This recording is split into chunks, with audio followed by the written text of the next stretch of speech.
बतइबे करी। अब हमार दीदी बहनी लोगन हम इतना काम रहल हमारे मुड़वा पे, इतना जवाल बवाल विपत्ति रहल का बताई। कमवा धंधा करत करत दीना भर हम कुछ खा पी ना पाए, तो दिनन की दिनन ऐसे देखत बाटू सुखाए के लवाही हो जात बाटी, एकदम से हमार पेटवा पिठिया में सटी जात बा। यह तनकी कहली लवा गरम गरम चाय पी के तनकी अपन मुड़वा फरस करी, ताजा करी दिमागवा, तब करे बाद कौनो काम धंधा करी। कितना बढ़िया लागत है। चाह का ऐसे हमारा जिंदगी रहा तो खाली बैठ के आराम से कुर्सी पे चाय पीत गरम गरम एकदम से कौनो काम धंधा न करे पर हमें मजा आवे। कितना बढ़िया लागत है। ए हमार बड़की जीजी हमार बड़की जीजी काहे न सुनती बाटू हमार बड़की जीजी, अरे हमार बड़की जीजी कुछ बोलतो न हमार बड़की जीजी। अरे दादा रे दादा ई कवर भतरा काटी आवती बा एकदम से हाँ फत डाफत चिल्लाती बड़की जिज्जी एकाद दई तो सांस ले लेवे के चाही भतरा काटी के। दखिनहिया के वजिया सुनाती बा, दखिनहिया ऐसे नहीं आवती होई बगर कौनो काम को चाहवे के मारे आवती होई। चलत बाटी चाहवा खटिया के नीचे चढ़वाई देब नहीं तो देवे के पड़ जाई दखिनहिया के हम ना देव के होके। एकदम से अननी ने इतना नरक मचाई दी है, इतना हमार जियारा कचुआई दी है। का बताई पे करी कुछ खाए पिए ना देती को एकदम से इतना नरक मचाए रही है। का भाई ली दखिनहिया के हमारी वरगल काहे इतना चिल्लाती बाटी।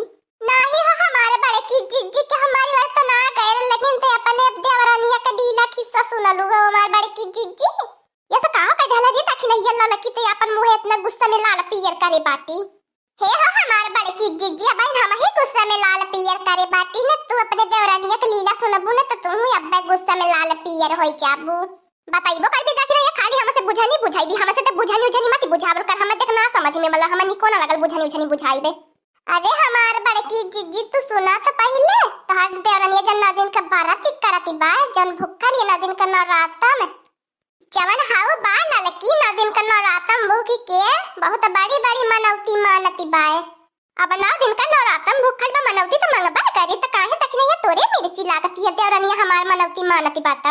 अच्छा हो हमारे बड़की जिज्जी हमारे काहे मिर्ची लागी ए बात सुनी तो लका मनौती मानती रहली है, मनावती रहली हो हमारे बड़की जिज्जी की हमार जेठनिया की एक्सीडेंट होई जा, हमार जेठनिया मारी मुराई जा, कुल जगह जमीन हमार होई जाए।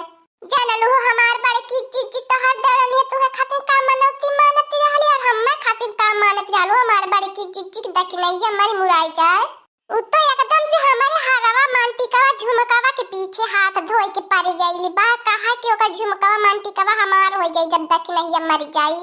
बतावा हो हमार बड़की जिज्जी का बताई हो हमार बड़की जिज्जी कुछ कहता ना बनत बा को 9 दिन के बाराती भूख की ऐसन कुल मनौती मानती बा। बतावा का हो हमार बड़की जिज्जी हम झूठ नहीं बोली का या तो से कहबा करी कहानी कितना तोहरे वही देवरानिया कितना हा चापे है इतना हा धरे बा। सोचती बा पता न कानी के तना यान का धने आपन कइलो यान का धने आपन कइलो। बतावा या हो कुल कह कइले याट लागी का बताई अब दखिनहिया तो कि अब हम का बताइबे करी। हम तो ऐसा सोचले ना रहनी अपने देवरानिया के बारे में कि हम मनौती मानी मरे मुराई कहती ने। हे हमार बड़की जिज्जी हम एकठी पलान सोची के आयल बाटी, बहुत खतरनाक आईडिया सोचली बाटी आज जो के नकरे मुंह से का बुलवावली चाहिए। कवन पलान है ये दखिनहिया अब बड़की जिज्जी बताई बनाया बकाई के चला देखावत बाटी। जय माई दुर्गा की, जय माई शीतला की, जय माई काली भवानी की, हमार मनौती स्वीकार करा माता रानी। हे माई दुर्गा, हे माई शीतला भवानी की हमें अपन दर्शन दिया, जात जात में हमें अपन दर्शन दई के जाए, अपन आशीर्वाद दई के जाए माता दुर्गा की। जौन जौन कहले है माता दुर्गा की याद रख ले रहा हमारे जेठनिया के जरूर से तू उठाई ली है। का बच्चा तुम्हें चाहिए बोला तो दुर्गा माई तारे पूजा पे प्रसन्न भईनी, खुश भईनी, मांग ला मनौती। सही में दुर्गा माई पर घट हो गई हमारे पूजा पाठ पे का करी, हमें तनी मन धन से पूजा पाठ कईनी दुर्गा माई ते वही के परी। दुर्गा माई लेकिन तू काहे अपने रूपवा में ना आइलू, काहे हमारे जेठनिया का रूप भेष बदल के आई बाटू एकदम से ऐसे हमारे जेठनिया बाए। का करी बच्चे अपने असली रूप में ना आ सकेला धरती पे ने, तब केहू के न केहू का भेष हम धई के आवे के परला, तब तारे जेठनिया का भेष धई के आल बाटी हम। अब तो मजा आई दी का बकरा नि बड़की जिज्जी के सामने ललका का बताई हो दुर्गा माई शीतला माई तू के करे भेष भूषा में आई गईलू है, वही जेठनिया से हमें इतना नफरत रहल तू वही के भेष भूषा बदल के आई गई बाटू। हम तो दुर्गा माई अपने जेठनिया से इतना जरी लो हमें फूटा ही आँखी ना भावती हमार जेठनिया, लेकिन का करी अब वही के रूप भेषा में आइल बाटू तो तू है पूजा ही के पारी। काहे जेठानिया से तू नफरत करेली, इतना नफरत ना करे कि चाहिए। बोला जल्दी से, मेरे पास समय ना बात है। जन जन मनौती मानने के वो मांगा, हम चलिए दूसरे अपने भक्त के काय तो से मनौती मांगी दुर्गा माई। 9 दिन तोहरे चौखटे में हमें अपन ना की रगड़ी नौनी हुई अपने जेठानिया के मारे खातिर, लेकिन तू कुछ कई बन कैलू के। इकुल देखा गलत बात है बच्चा, ऐसा ना करे कि चाहिए। हम इकुल ना केहू के आशीर्वाद देला। अगर तू अपने जेठानिया खातिर एक शब्द और कुछ गलत कहबू ना, तुहे ऐसा शराप दे देबे ना तो तुम्हारे पास जितना धन दौलत है ना कुल तुम्हारे जेठानिया के पास चल जाई। अरे मैया ई तो देवी माई नाराज हो गई, अब का करी। ना हो दुर्गा माई, हम शराप न दे, हम अपने जेठानिया के कुछ ना कहा। जितना हमहू के दिया उतना हमरे जेठानियों के दिया ना। बच्चा अगर कौनो काम तोहार ना चली अपने जेठानिया के मारे खातिर ना, तू यह चौखटे पे हमारे 9 दिन ना की रगड़ ले बाटू। ऐसे फिर चला ना की रगड़ की हलाल की मर जाए, हम मर जाए, हमारे जेठानिया जिए, हमरे जेठानिया कुछ ना हो, तब जाए के तोहार पाप कम होई। अरे हमार शीतला माई, हम तोहार इतना पूजा पाठ कैनी, तू ई का करती बाटू बतावा। हमार जेठनिया तोहत कहियो एक लोटा जलो ना चढ़ाव, तू काहे इतना प्यार बतबाव करे ऊपर। हम देवी माई हई, हम देवी माई हई, नहीं तोहरा बस जान ले ले बगर ऐसा ना करबू तो।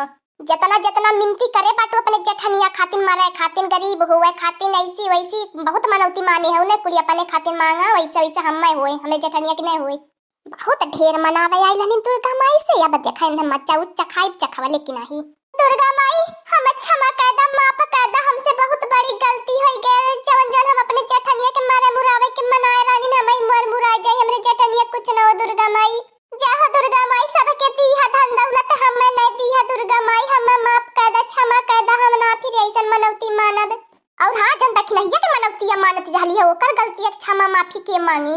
माफ कर दा दुर्गा माई, शीतला माई, काली कलकत्ता माली माई हो, हम मनाए ऐसने अब दोबारा गलती करब। दखिनो के कुछ नहीं हो, दखिनो नहीं मरे मुराई, हम मर मुराई जाई। हां बच्चा अब तो माफ कर देत बाटी। अब अपने जेठानी के और अपने आर पड़ोस खातिर केहू के मनौती नहीं मानिया, नहीं तो फिर से हम शराप दे देबे आई के।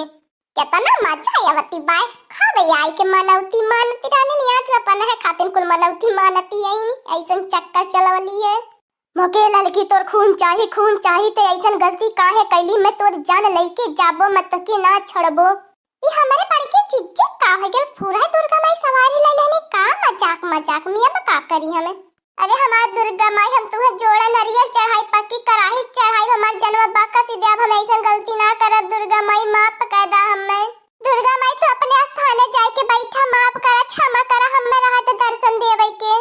ठीक बा यार तो हम जात बाटी, लेकिन फिर दोबारा हम लौट के आए। तोर हिसाब किताब हम लड़की लेके जाते इतना पाप करती बाटी धरती पे। का ये लड़की काहे बड़ा हैरान परेशान लागती बाटी। अपने स्थाने चली नहीं कहा दुर्गा माई। चला ठीक भल दखिन हो ना देखी पवनी नहीं है, कुछ ना हो दखिन का होए, कुछ ना है, ऐसा बैठल है पूजा पाठ में लीन बाटी, अपन मगन बाटी। चला बढ़िया है, कुछ ना हो ललका, लेकिन बुरा कर्म का बुरा फल मिला ला। का करी एकदम से हमार करजवा इतना हुकुर धुकुर करा लगल हल, का बताइबा करी। हम तो सोची लगत बया शीतला माई हमें सरापा दे के जाइए। हाँ दोस्तों आज का कार्टून कॉमेडी वीडियो यहीं तक था। आगे का कार्टून कॉमेडी वीडियो देखने के लिए हमारे चैनल को सब्सक्राइब करिए। हमारे चैनल का नाम है दीदी कार्टून ऑफिसर। और हाँ दोस्तों हमारे वीडियो को ज्यादा से ज्यादा शेयर करें, लाइक करें, बेल आइकन को दबाना मत भूलिएगा, सब्सक्राइब करना तो बिल्कुल मत भूलिएगा, कमेंट में जय माता दी लिखिएगा। हमारी कार्टून कॉमेडी वीडियो देखने के लिए आप सभी को धन्यवाद।